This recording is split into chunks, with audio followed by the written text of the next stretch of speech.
Setelah kemarin kita membahas ambisi atau visi misi dari Yusuf Mansur yang dimana ingin meng-QR-kan 1.200 masjid yang ada di Tangerang, beredar lagi satu video di mana Yusuf Mansur mengkalkulasikan sekitar jutaan masjid.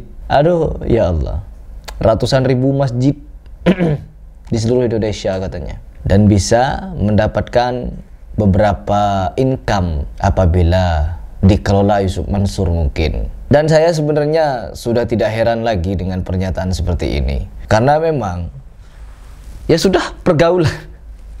Kata orang tua itu teman-teman, ketika anak sudah salah pergaulan, maka pemikirannya pun akan salah. Contohnya seperti Yusuf Mansur ini, ketika dia bergaul dengan para oknum-oknum habaib, jadi nyeleweng-nyeleweng pikirannya. Dunia terus yang dikejar, mengkalkulasi orang apabila bersedekah ini akan mendapatkan ini. Orang yang punya tanah, kalau tanahnya tidak diinfakkan akan begini. Kalau tidak dibegitukan uangnya akan begini, akan begitu, akan begini. Akhirnya banyak orang yang berinfak ke Yusuf Mansur dengan nominal yang luar biasa. Ada yang menjual tanahnya, ada yang menjual motornya, ada yang memberikan perhiasannya. Pokoknya banyak hal.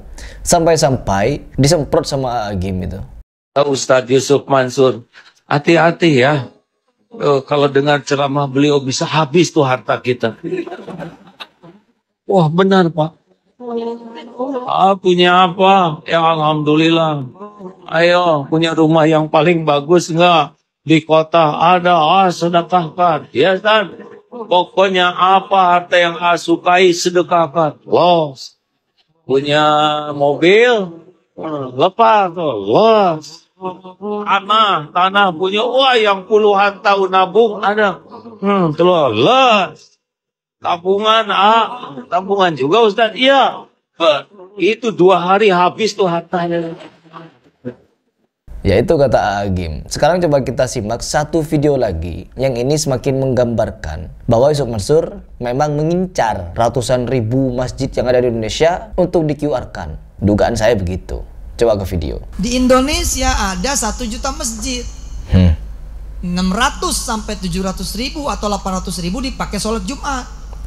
600 sampai 700 800 ribu dipakai sholat Jumat, dan setiap Jumatan ada uang. Intinya teman-teman, pikirannya tertuju kepada uang. Lanjut lagi. Kalau kotak Jumatan itu 1 juta, itu artinya Pak 700 miliar loh setiap Jumat.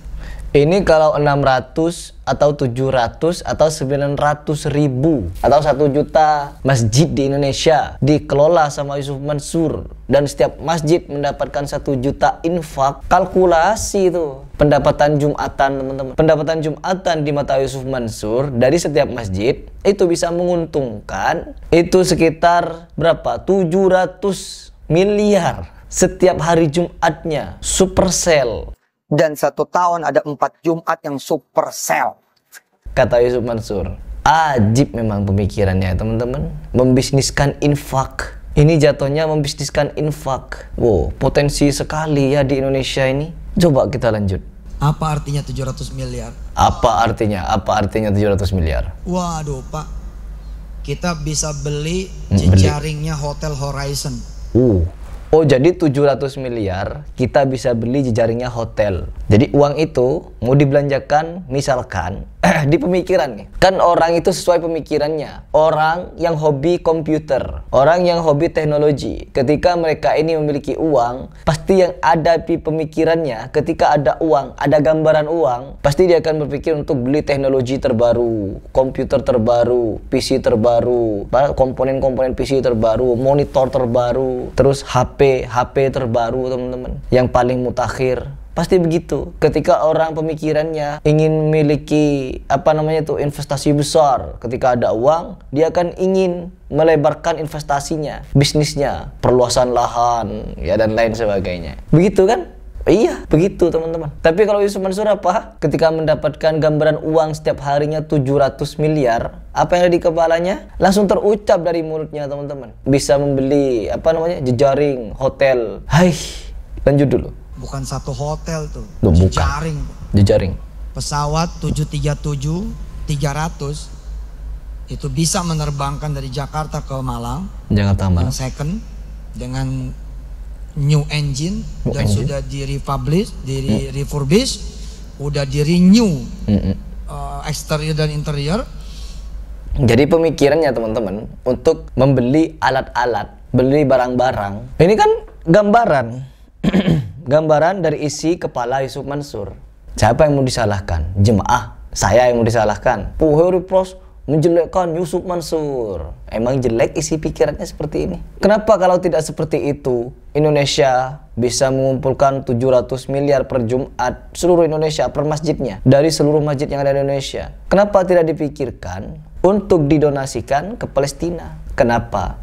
Kenapa tidak dipikirkan untuk memberangkatkan orang yang tidak mampu haji untuk haji? Kenapa tidak dipikirkan untuk memberangkatkan orang yang tidak mampu umroh untuk umroh? Dan lain sebagainya amal-amal ibadah yang lebih utama. Dari 700 miliar, bangun lagi masjid yang lebih banyak untuk infrastruktur peribadatan. Kenapa tidak terpikirkan ketika ada uang 700 miliar tersebut harian untuk dibangunkan berbagai macam sekolah pendidikan gratis? Kenapa tidak mengarah ke sana? Kenapa arahnya kepada jejaring hotel, membeli pesawat ini yang terbaru?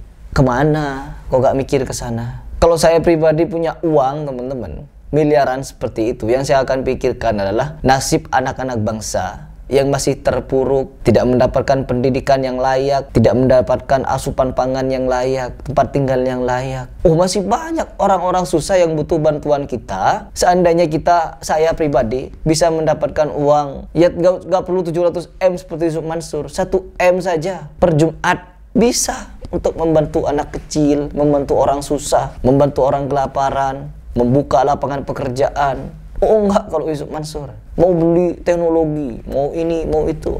Ya Allah, ya kormoh teman-teman. Muncan aagi mel kormoh ya wah. Ketika orang mengikuti Yusuf Mansur habis diporotin. Karena apa? Ya seperti itu akalnya. Memanfaatkan dana infak. Innalillahi wa inna ilaihi raji'un. Dan yang saya miriskan adalah banyaknya orang-orang percaya kepada orang seperti Yusuf Mansur ini. Gak sedikit. Apakah sampai sekarang masih ada yang percaya pada Yusuf Mansur? Coba kalian komentar di bawah. Kira-kira sampai hari ini masih adakah yang percaya pada Yusuf Mansur? Ya ada teman-teman. Jangankan dia, orang saja yang sudah kelihatan bobroknya, kelihatan rusaknya, kelihatan buruknya, begitu buruknya ajaran mereka, kita paparkan dengan terang benderang di media sosial. Apakah masih ada yang ikut? Banyak. Mama Gufron, oh jangan salah, apakah dia kehilangan jemaah? No. Banyak orang yang masih datang kepada dia, ngaji kepada dia, belajar sama dia, diagung-agungkan oleh orang-orang sekitar dia. Samsudin, apakah ditinggalkan jemaah? Oh enggak, masih ada, masih punya pesantren dia. Gus Miftah, meskipun seperti itu, cabul-cabul mesum, apa namanya tuh, pidatonya, ceramahnya, apakah ada yang meninggalkan dia? Oh enggak, ketika ceramah masih banyak jemaahnya. Jadi apa teman-teman, di Indonesia itu kita gak perlu jadi orang cerdas, jadi orang aneh, jadi orang nyeleneh, bahkan gak usah aneh nyeleneh, orang gila di Indonesia, wali. Karena apa? Doktrin dari orang-orang yang diakui cerdas seperti Habib Fulan.